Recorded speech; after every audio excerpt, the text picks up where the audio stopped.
البنت الصغيرة كانت واقفة بتبص على العدو وهما بيعملوا تدريبات قتالية على سطح المركب. في لحظة جات لها فكرة ذكية، شدت بكل قوتها سلك كهرباء ومدته على السطح بحذر، وبعدها دست على زرار الكهرباء.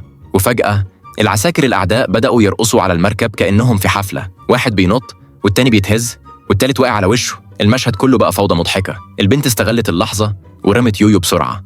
بنزي اللي كان واقف في النص اتلخبط جدا وفجأة حس بحاجة غلط، مد إيده على بقه لقى أسنانه وقعت.